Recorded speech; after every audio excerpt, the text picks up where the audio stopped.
4 October তাদের দুজনের প্রথম দেখা হলো। তখন বিকেল ঘনিয়ে আসছে, বাতাসে শীতের আমেজ। 10 অক্টোবর তাদের দীর্ঘক্ষণ কথা হলো টেলিফোনে। সেদিন ছেলেটি নতুন কেনা টবে গোলাপের চারা লাগালো। 30 অক্টোবর রেস্টুরেন্টের নিরালা কেবিনে ছেলেটি বলল, তোমাকে আমি ভালোবাসি। মেয়েটি লজ্জায় মাথা নিচু করে টেবিলে আঁকিবুকি কাটল। 12 ডিসেম্বর গোলাপ গাছে কুড়ি ধরল। মেয়েটি রেস্টুরেন্টে ছেলেটিকে জিজ্ঞেস করলো, কেন ভালোবাসো আমায়? আমি সুন্দরী তাই? তোমার চেয়েও সুন্দরী আছে কত। আমার বাবার প্রচুর অর্থ তাই? তোমার বাবার চেয়ে বড় লোক এখানে কম আছে। তাহলে ভালোবাসি ভালোবাসি তার আবার কারণ হয় নাকি? মেয়েটি বাড়ি ফিরে বন্ধুদের টেলিফোন করল। তারা সবাই এক বাক্যে বুঝিয়ে দিল, ভালো যখন বাসে তখন কারণ কিছু একটা তো আছে বটেই, সেটা না বুঝে বেশি এগোস না। 23 জানুয়ারি মেয়েটি বলল, আমার কাছে কি চাও? কই চাইনি তো কিছু।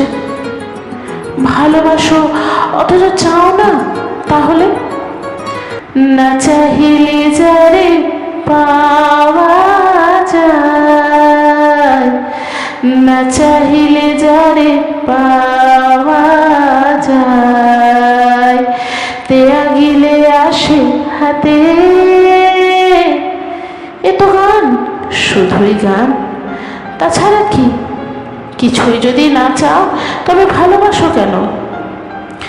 ভালোবাসি তাই ভালোবাসা দিতে চাই, চাইবো কেন? তুমি সত্যি অদ্ভুত। 10 ফেব্রুয়ারি দুজনের দেখা হলো মেট্রো স্টেশনের পাতালে। ছেলেটি বলল, আমি কাল সারা রাত বাঁশি বাজিয়েছি। সারা রাত সেই সুরের মায়াবী আলোয় তুমি নাচছিলে। অসামান্য অনন্য সে নাচ। ধ্যাত, কাল সারা রাত আমি ঘুমিয়েছি। আমি কিন্তু তোমার নাচই দেখে গেছি সারা রাত। তোমার বাঁশি একদিন শুনতে হবে। 12 মার্চ ছেলেটি বাঁশি বাজালো। মেয়েটি শুনল। সময় থমকে রইল অনেকক্ষণ। বাঁশি যখন থামলো, মেয়েটির দু চোখ ভরা জল।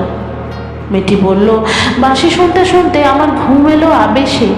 আমি দেখলাম আমি নাচছি, মেঘের মাঝখানে তারাদের পাশে আমি নাচছি।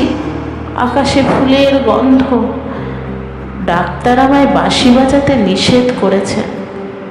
সে কি, কেন? বাঁশি আমায় টেনে নিয়ে যায় স্বপ্নের মধ্যে। ডাক্তার বলেছে, স্বপ্ন দেখে আমার মস্তিষ্কের শিরা উপশিরায় জট পাকিয়ে যাচ্ছে। তাহলে ভাবছি। 16 এপ্রিল মেয়েটি বলল, আমার বন্ধুরা বলছে তুমি খুব ভালো, অসাধারণ, কিন্তু তুমি সৃষ্টি ছাড়া, তোমার স্বপ্ন সব অর্থহীন। আমি জানি। স্বপ্ন টপ্ন ছেড়ে দিতে পারো না তুমি? না। তাহলে তো তুমি আমাকে হারাবে। তোমায় পাইনি তো কখনো। 5 মে ছেলেটির মস্তিষ্কে অপারেশন হলো। একটু সুস্থ হতে মেয়েটি এসে বলল, ভালো আছো তো? এখন আর স্বপ্ন দেখছো না তো? দেখছি আরো সুন্দর সব স্বপ্ন। তাহলে তো দেখছি অপারেশনটা আদৌ সফল হয়নি। বাড়ি ফিরে বন্ধুদের ফোন করলো মেয়েটি। বন্ধুরা এক বাক্যে বলল, বাঁশি বাজানো, স্বপ্ন দেখা সবই ব্যাকডেটেড, সৃষ্টি ছাড়া। তুই আর লোক পেলি না? তুই এত রূপসী, তোর এত উজ্জ্বল প্রসপেক্ট, ভালো চাস, তাহলে শিগগির বিয়ে করে ফেল তোর দাদার সেই বন্ধুকে। উনি তো শুনলাম কানাডাতেই সেটেল করবেন। 7 জুলাই মেয়েটি আবার জিজ্ঞেস করলো, তুমি সত্যি কি চাও বলো তো? তুমি আরো সার্থক, আরো সুন্দর হয়ে ওঠো, ব্যাস, আর কিচ্ছু না? আর চাই স্বপ্ন দেখতে। ও, স্বপ্ন তাহলে তুমি ছাড়তে পারবে না? না। তাহলে থাকো তুমি স্বপ্ন নিয়ে। 12 আগস্ট গোলাপ গাছে ফুল ফুটলো অনেক। সেদিন দুপুরে ছেলেটির মস্তিষ্কে আবার অপারেশন হলো। 13 সেপ্টেম্বর ছেলেটি মারা গেল। 14 সেপ্টেম্বর মেয়েটির শুভ বিবাহ সুসম্পন্ন হলো কানাডাগামী সেই পাত্রের সঙ্গে। 20 সেপ্টেম্বর গোলাপ গাছটি হঠাৎ ঝড়ে উপড়ে গেল। সেদিন সন্ধ্যায় বিমানে মেয়েটি হানিমুনে গেল। যাবার আগে বন্ধুদের বলে গেল, স্বপ্নের চেয়ে বাস্তব অনেক ভালো, অনেক মধুর। স্বপ্ন দেখে কেবল বোকারা। 4 অক্টোবর ছেলেটির মা ঝরে পড়া গোলাপ গাছটি সযত্নে তুলে ফেলে দিলেন। শূন্য টবে তখন কয়েকটা পোকা আর কয়েকটা মাছি। আমি জানি না ওগুলো পোকা মাছি নাকি ছেলেটির স্বপ্ন।